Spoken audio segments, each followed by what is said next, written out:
राधे राधे। जय जय श्री राधे। आप सभी के हृदय विराजमान मेरे प्यारे प्रभु को प्रणाम। भक्त भक्ति भगवंत गुरु, चतुर नाम वपु एक, तिनके पद वंदन करूं, नासत विघ्न अनेक, सब कुछ दीना आपने, भेंट करूं क्या नाथ, नमस्कार की भेंट लो, जोड़ूं दोनों हाथ।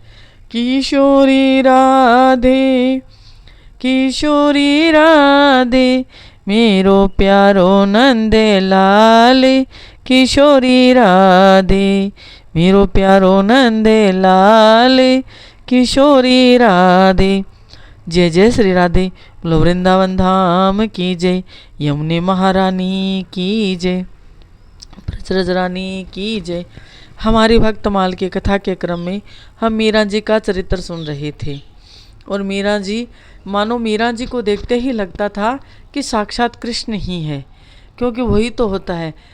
जिस मंदिर में एक बार प्राण प्रतिष्ठा जिस देव की हो जाती है, बाद में हमें कोई पूछे कहाँ जा रहे हो तो हम यही कहेंगे राम जी के मंदिर जा रहे हैं, कृष्ण जी के मंदिर जा रहे हैं, माता जी के मंदिर जा रहे हैं। वही तो था।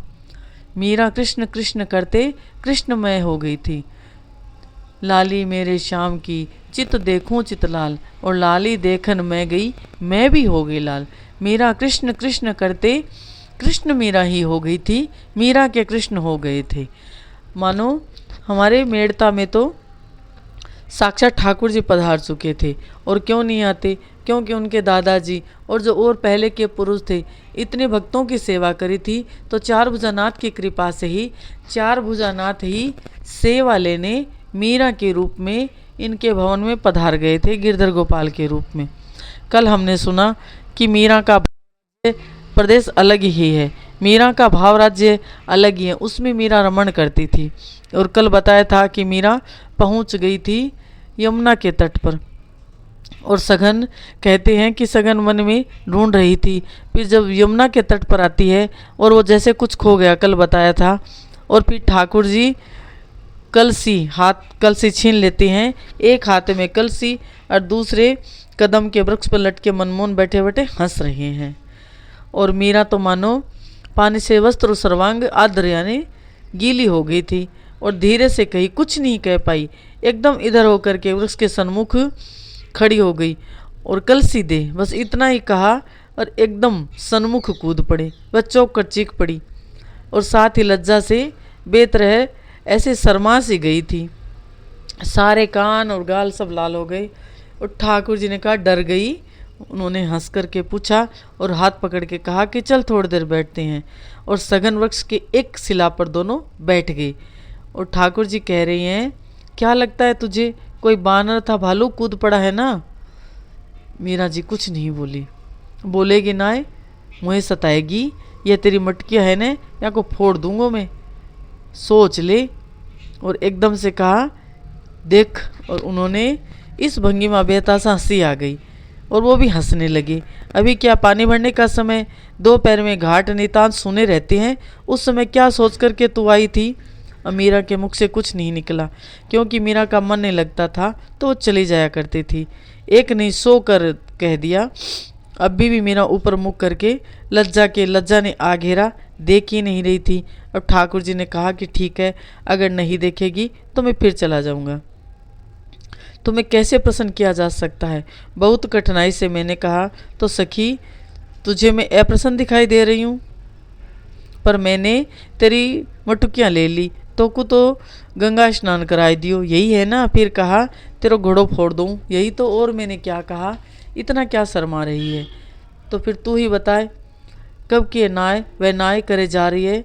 सुना है तू प्रेम के बस में है, मोकू बस करके कहा करेगी, नाथ डालेगी कि पगहा बांधेगी, मेरे बस हुए बिना तेरो कहा काज अटक्यों है भला? ठाकुर जी कह रहे हैं मीरा से कि क्या तू मेरे नाथ डालेगी? तू मुझे और कितना बस में करना चाह रही है? पगह से अपने पग से बांध लेगी या पगोटे से, यानी अपने पलंग के बांधेगी, या मुझे बस में के बिना तेरा कोई काम अटक रहा है? तो मीरा कहती है बाबा रे बाबा, सो तो हे भगवान, ऐसा तो मैं नहीं करूँगी। श्याम सुंदर, हाँ कह तो कब से पूछ रहे हूँ, और पूरा मुड़ो खोल के बताए। सुनो श्याम सुंदर, मैंने आंख मूंद कर पूरा जोर लगाकर कह दिया, मुझे तुम्हारे चरणों में अनुराग चाहिए। तो ठाकुर जी ने कहा कि सो का होए सजनी। उन्होंने अनजान होकर के पूछा। अपनी व्यवस्था पूर्वक मेरी आंखों में आंसू भराए, घुटनों में सिर देकर मैं रो पड़ी, और उन्होंने कहा रो मत, और अपने बाहों में भर के सिर पर अपना कपोल रखते हुए कहा, और अनुराग कैसा होता है? सब कहे उसमें अपने सुख की आशा इच्छा नहीं होती है। तो श्याम सुंदर ने पूछा, तुम्हारा इसमें सुख ही क्या है? और कहा, तुम मोह को दुख दे रही है। वे हंसकर दूर जा खड़ी हुई। मैंने आश्चर्य से देखा, ले अपनी कलसी बावरी कहीं की। उन्होंने घड़ा मेरे पे सिर पे रखा और वन की ओर दौड़ गए, और मैं सिर पे घड़ा लिए ठगी सी बैठी रह गई। यानी श्याम सुंदर भाव प्रदेश में आकर के कह रहे हैं, देखो प्रेम किसे कहते हैं। प्रेम में यही होता है कि जब प्रियतम पास होता है तो ऐसा लगता है कि ऐसा क्या करूं कि मेरे पास ही रहे, और जब दूर चले जाता है, प्रीतम दूर चला जाता है, तो ये लगता है विरह में ज़्यादा सुख है।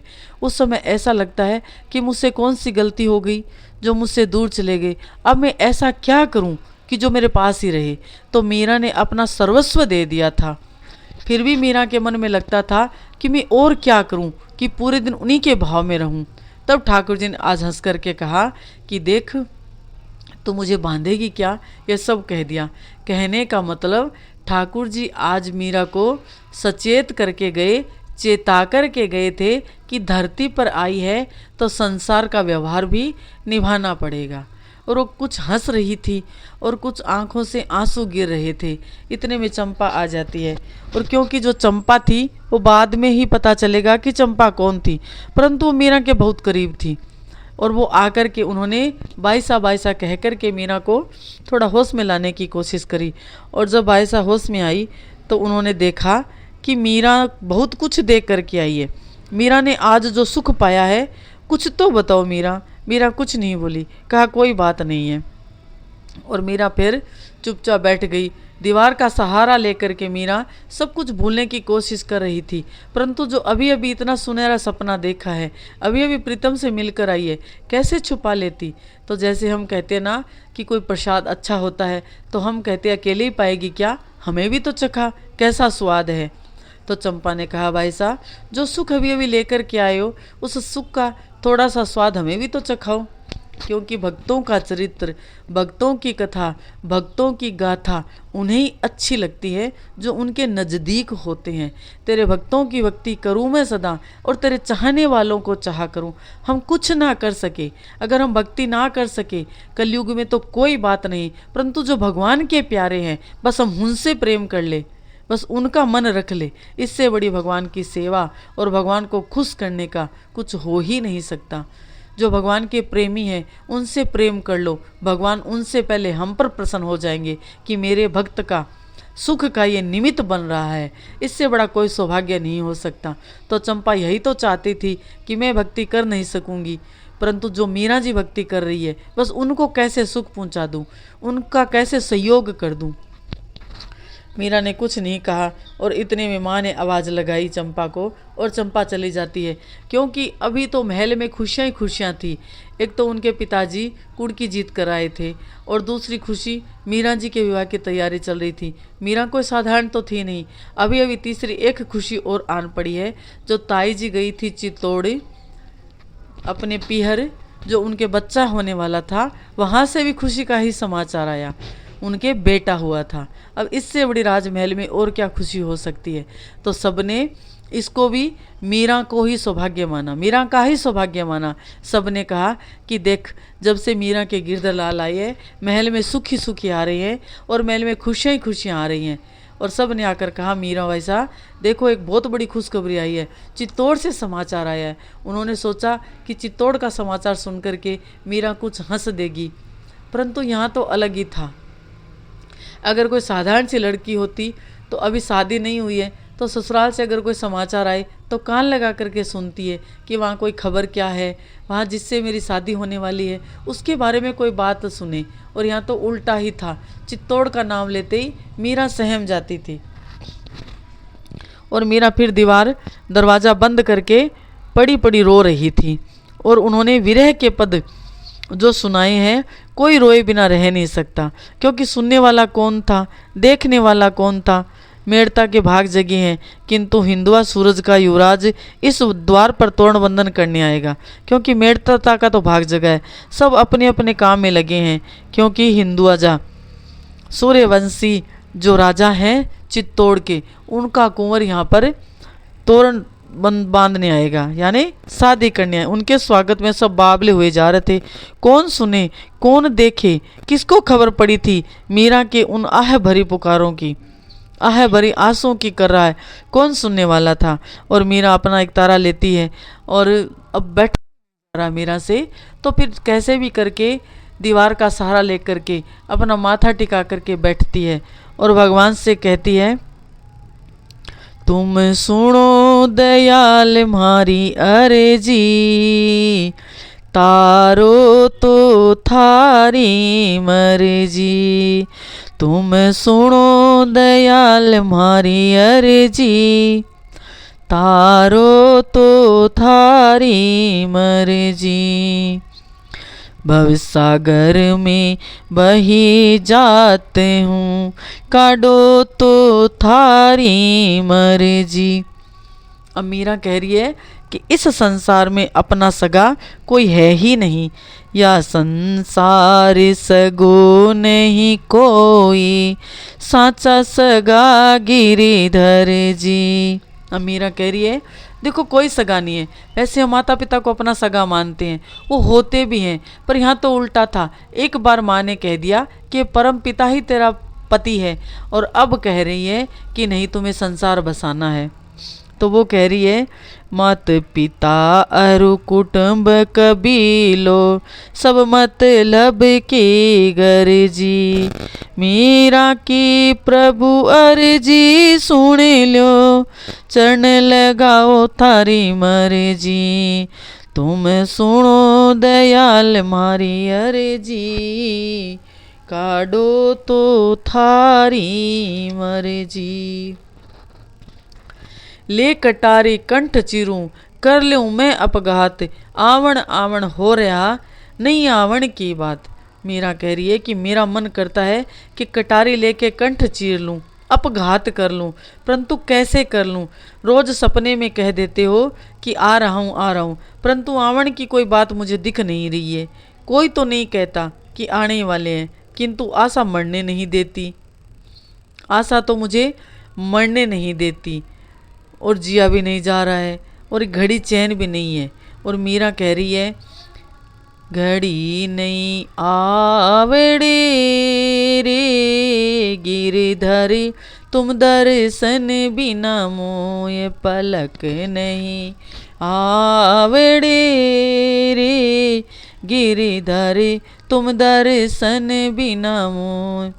तुम ही मेरे प्राण हो, अब कैसे जीवन हो, ये घड़ी नहीं आवड़े रे गिरधर, तुम दर्शन बिना मोय। धान ना भावे नींद ना आवे, विरह सतावे मोय। धान का मतलब अन्न, राजस्थान में धान को अन्न कहते हैं। अन्न नहीं भावे नींद न आवे, विरह सतावे मोय। घायल सी घूमित फिरूं, मेरो दर्द न जाने कोई, घड़ी नहीं आवड़े रे गिरधर, तुम दर्शन बिना मोय। दिवस तो पंथ उड़ीक तारे, रण गमाई रोय। प्राण गमाया झूर तारे, नैण गमाया रोय, घड़ी नहीं आवड़े रे। गिरिधर तुम्हें दर्शन बिना मोय, जो मैं सो जानती रे। प्रीत किया दुख होए, नगर ढिंडोरो फेर तीरे। कोई न की जो प्रीत घड़ी नहीं आवड़े रे। गिरिधर तुम दर्शन बिना मोय, पंत निहारू डगर बुहारू।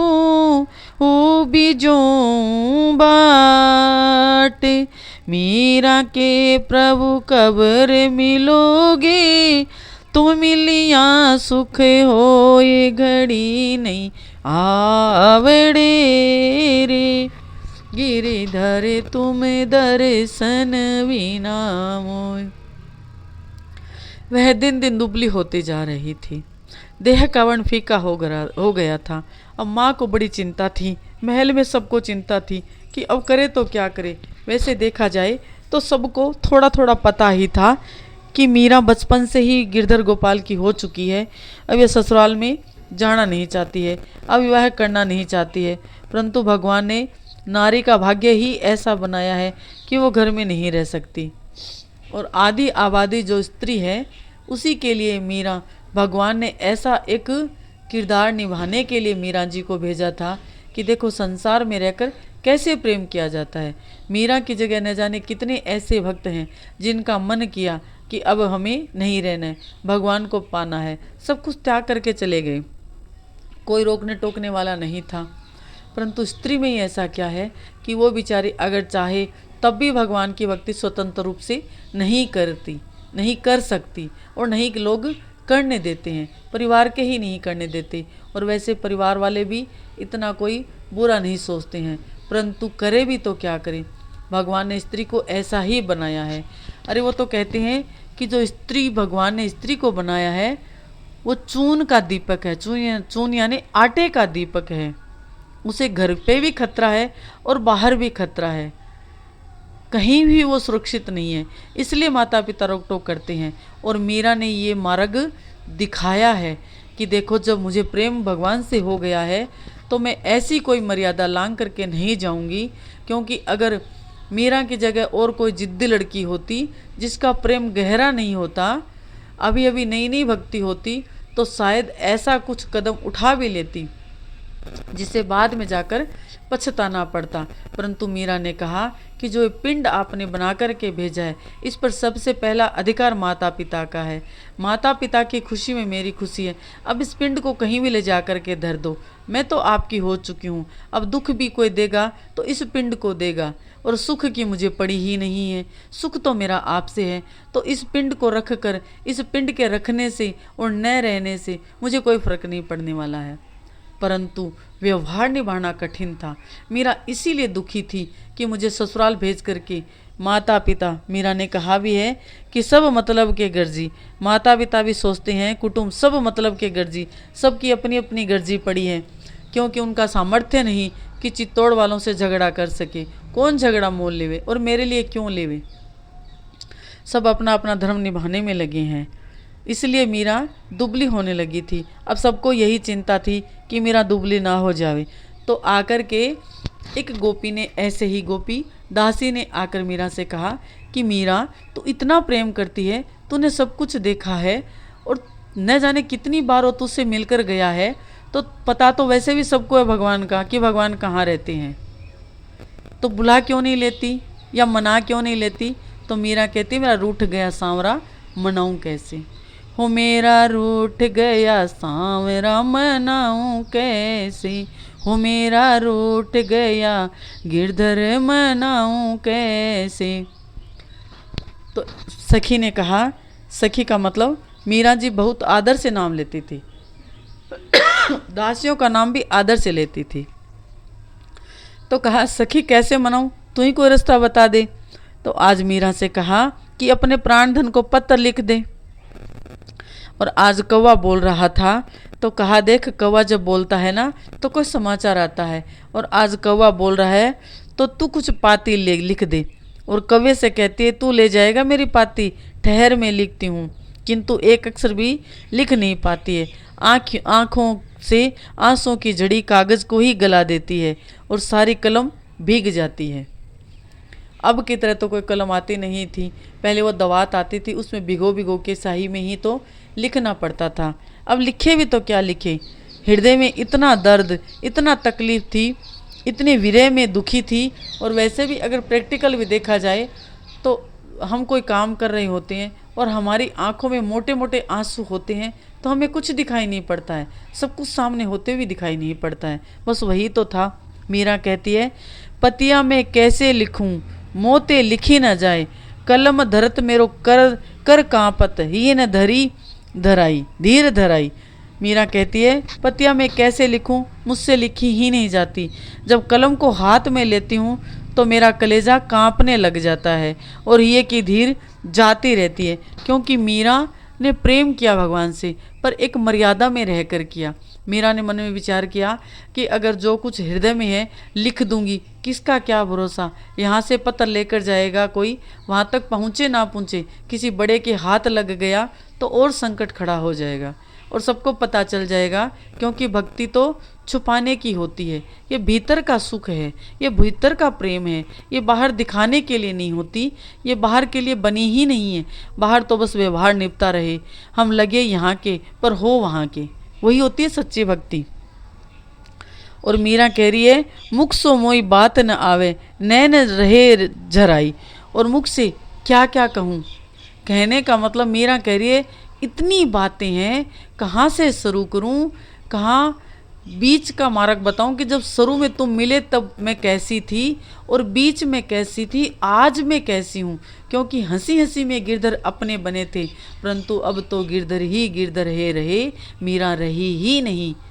लिखूं तो कहाँ से लिखूं, मुख से लिखा नहीं जा रहा। और रही बात जब लिखने बैठती हूँ, देखो नाम में नाम ही छुपा है, फिर वही बात आ गई, नाम में नाम ही छुपा है। अगर पत्र लिखना है तो कृष्ण को लिखना है, जब कृष्ण को पत्र लिखना है, मुख से जब कृष्ण कहते हैं तो कृष्ण की सूरत सामने है। और मीरा की विवस्था इतनी है कि जब कृष्ण का नाम लेती है तो वो मुस्कुराता सामने आकर खड़ा हो जाता है और मीरा कुछ बात करती उससे पहले मुस्कुराकर भाग जाता है। तो लिखे भी तो कैसे लगे, कैसे लिखे, कौन विधि चरण गहूँ मैं सभी अंग थिराई। और मीरा कह रही है, क्योंकि देखो अगर किसी बड़े को पत्र लिखना होता है तो सबसे पहले चरण वंदना की जाती है। और मीरा कहती है कि अगर चरण वंदना भी लिखूं तो कैसे लिखूं, मेरा तो सारा अंग काँप रहा है। मीरा के प्रभु आन मिले तो सभी दुख बिसराई। मीरा कहती है कि जब आन मिलोगे, सामने बैठोगे तो सारा दुख कह सुनाऊंगी, सारे हृदय की बातें कह कर के सुना दूंगी। और मेरा क्या सारा जो दासी ने ला कर दी थी कलम, वो भीग जाती है। अरे कलम की क्या कहें, कागज़ की क्या कहें, मीरा का पूरी जो चुनरी थी वो भीग जाती है। और ऐसी मीरा ऐसी रोई तो जिस दासी ने कहा था कि पत्र लिख दो, वो थर थर काँपने लगी, मने विचार करने लगी, अरे मैंने तो किसी के घाव को छेड़ दिया है, ये मुझसे क्या बड़ी भूल हो गई। फिर उन्होंने कहा, भाई साहब मैं शपथ खाती हूँ मैं कभी आपको पत्र लिखने की नहीं कहूँगी। और मीरा कव्वे की आवाज़ सुन कर के और बाहर आती है और बाहर आकर कव्वे से कहती है कि अरे कौवा जा, तू मेरा कलेजा ले जा, मैं तुझे अपना कलेजा चीर के दे देती हूँ। और ले जा मांस का वो टुकड़ा कलेजे का, और ले जा कर के यमुना के उस कदम की डाली पर बैठना, वहाँ वो निर्मोही, वहाँ वो नटखट जब आएगा यमुना के तट पर तो ये गरम गरम कलेजा उसे दिखा दिखा कर खाना, दिखा दिखा करके खाना, तब उसे पता चलेगा कि ये कलेजा किसका है। जाय प्रीतम सो सोयो कहिए, थारी वीरण धान ने खावे, बेगी मिले प्रभु अंतरजामी, तुम बिन रहो न जाए। मीरा दासी व्याकुल फिरे, पीव पीव करत बिहाई, संदेशो मारा प्रीतम सो, कागा तू ले जाई। मीरा कह रही है, कागा जाकर के कह देना कि मीरा तुम्हारे वीरे में इतनी बावड़ी हो गई है कि ना तो नींद आती है और ना भूख लगती है। अब जब तुम मिलोगे अंतर्यामी, अंतर्यामी मतलब मीरा साथ साथ में कह रही है कि तुम सब जानते हो पर जान कर भी अनजान बने हो, तो मैं संदेशा आज क्यों, क्योंकि भगवान कहते हैं कि तुम्हें क्या चाहिए पहले बोल के तो बताओ। धरती पर भेजा हूँ, सब सुख हमारे लिए बनाए हैं, खट्टे मीठे जितने फल हमारे लिए बनाए हैं, दूध हमारे लिए बनाया। भगवान नहीं कहता कि तुम किसी का चीज़ का भोग मत करो, तुम कुछ मत पाओ, परंतु नहीं, सदा सदा के लिए नहीं, कभी तो कोई चीज़ का अंत आता ही होगा। परंतु मनुष्य जन्म पा करके मनुष्य इतना बावला हो जाता है भोगों के सुख में। अरे सुख क्या भोग रहा है, वो भोग उसे भोग जाता है, और जब तक समझ आती है फिर कुछ भोगने के लिए शेष बचता ही नहीं है। जब भोगने के लिए शेष नहीं तो भजन कहाँ से करेगा। परंतु ये तो मीरा थी जिसने भोग छोड़कर भगवान को ही भोगना शुरू कर दिया था। संदेश हमारा प्रीतम सो कागा तू ले जा। और अब तो कुमुदनी, ऐसी कुमुदनी सी मुरझाई, इतनी सुंदर थी मानो मुरझा गई हो। रतन सिंह से माँ ने अपने पतिदेव से कहा कि देखो वैद्य जी को बुलाओ, परीक्षा तो कराओ, भाई साहब को कोई रोग तो नहीं हो गया है। और आगे की कथा कल, क्योंकि रात भर मीरा जागती, दिन में अपना दुख किसी से बता नहीं सकती थी, कैसे भी घायल सी घूमूं, सबसे दुख छुपा करके। और मीरा अपना दुख छुपा करके भी कैसे दिन निकाल देती थी। मीरा कहती थी दिन ढला और सांझ आई और बैरन रैन छाई। वो कहती है रात तो मुझे बैरन सी लगती है, क्योंकि दूसरों को देख देख कर मैं थोड़ा सा भूलने का नाटक तो करती हूँ, पर जब सब सो जाते हैं तो तेरे और मेरे अलावा कोई नहीं होता। तो अब मीरा को तो रात भी बैरन सी लगने लग गई थी कि नींद नहीं आवेरी सारी रात, करवट ले ले सेज टंटोलूं, पिया नहीं मेरे साथ, सगली रैन मोई तड़पत बीती, सोच सोच जिया जात, मीरा के प्रभु गिरधर नागर आण भयो प्रभात। मीरा करवट ले ले सेज टंटोलूं, क्योंकि मीरा तो भगवान के भाव में रहती। और वैसे भी देखा जाए तो सोते ही हम भी तो सपनों में जाते हैं, परंतु हमारे सपनों का कोई अर्थ नहीं है, क्योंकि हमारा कोई उद्देश्य ही नहीं है। तो उद्देश्य नहीं तो अर्थ कैसा।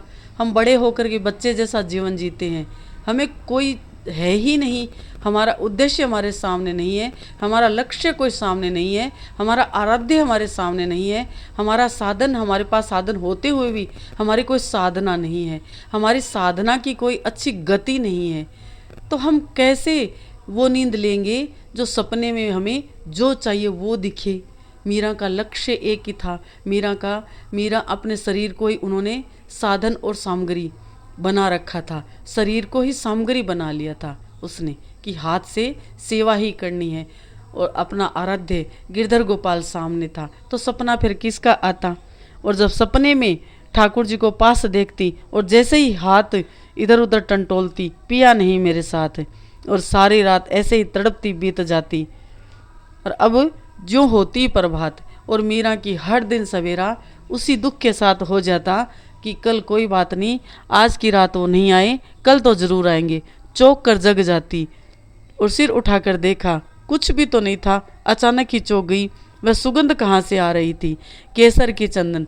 देखो, जब भी अगर किसी साधारण से मनुष्य के जीवन में भक्ति का आरंभ करेगा, और भक्ति जब थोड़ी बहुत भी जीवन में होगी, तो भगवान इतने निर्मोही नहीं है। उसकी भक्ति का फल उसे थोड़ा थोड़ा, जितनी भक्ति उतना फल मिलेगा ही मिलेगा। कुछ न कुछ उसके मनचाही होने लगती है। और कभी कभी उसका जो कक्ष है, उसका जो मंदिर है, उसमें चंदन की खुशबू, उसमें तुलसी की खुशबू, केसर की गंध ये आने लग जाती है। इसका मतलब भगवान आकर गए थे या फिर आने वाले हैं। आज संदेशा आया है, कन्हैया आएंगे। और आज ऐसी केसर की महक गंध जगमगा उठी उसके महल में, और मेरा व्याकुल होकर के उठती है। और फिर मेरा रोने लग जाती है, क्योंकि जो योगी होते हैं उनके लिए जो संसार के लिए रात्रि होती है, वो उनके लिए दिन होता है, क्योंकि वो निराकार की उपासना करते हैं। परंतु यहाँ तो साकार की उपासना थी मीरा की। तो मीरा विरह में फिर रोने लग जाती है। और मीरा क्या कहती है? आए मोरे सजना फिर गए अंगना, मैं बोरी रही सोई। वो कहते आए थे और अंगना में फिर गए, मैं सोई थी, मुझे नहीं जगाया और चले गए। और रोने लग जाती है। मीरा कहती है कि कोई जाग करके पाता है परंतु मैं जाग करके खो देती हूँ। और इतने में भी प्रीतम आए और मुझ बैरिन को निंदिया आ गई। कहाँ गए, कहाँ जाकर ढूंढूं। इतने में ही उनके मुख से चीख निकल पड़ती है और बाईसा हुक्म, बाईसा हुक्म। केसर दौड़ती हुई आई। दासी का नाम था केसर। उनका मुख प्रसन्नता से खिला था और दौड़ने का कारण सांस चढ़ी थी। और उन्होंने आकर के कहा, भाई बाईसा, बाईसा, बाईसा, संत पधारे हैं। केसर ने कहा, मीरा बड़ी प्रसन्न हो गई। अरे संत पधारे हैं, इसका मतलब देखो, हरि कृपा से संत मिले और संत कृपा से मिले हरि। ये देखो। और सहजो बाई थी, वो तो कहती थी, हरि रूठे तो रूठे, संत रूठ्या कठ जासे आए माए। हरि रूठे तो रूठने दो, परंतु संत रूठ गए तो कहाँ जाएंगे। अगर हरि रूठ गए तो संतों से जाकर के हरि को मनाने का पता पूछ लेंगे। तो मेरा संत के पधारने का संदेशा सुन करके बाईसा सारा दुख भूल करके, और राज कहती है कि अरे राज मंदिर में बुला रहे हैं केसर, अरे तुम्हें तेरा एहसान मानती हूँ मैं, क्या सचमुच में आज आए हैं संत, घर पधारे हैं। और मीरा जी के मन में तो हर पल यही रहता था, मीरा जी के मन में तो यही सुख रहता था। हो मेरे मन में तो यही बड़ो चावे संतन को देखूं, आवे ता मेरे मन में तो यही बड़ो चावे संतन को देखूं, आवे ता। अब आगे का पूरा भजन कल जब मीरा जी माला लेकर के राजपुरोहित जी और जहाँ पर संत पधारे थे उनसे मिलती है, और मीरा कैसे है संत जी के सामने फूट पड़ती है अपना सारा दुख। और जो भगवान के प्यारे होते हैं, घायल की गति घायल जाने, जो कोई घायल हो, जो घायल होता है वही तो घायल की गति जानेगा। संत जो होते हैं वो खुद विरह में डोलते हैं तो वही जानेंगे मीरा का दुख। मीरा उनको अपना दुख सुनाएगी पर मुख से कछु ना कहेगी। आगे की कथा कल। राधे राधे। जय जय श्री राधे।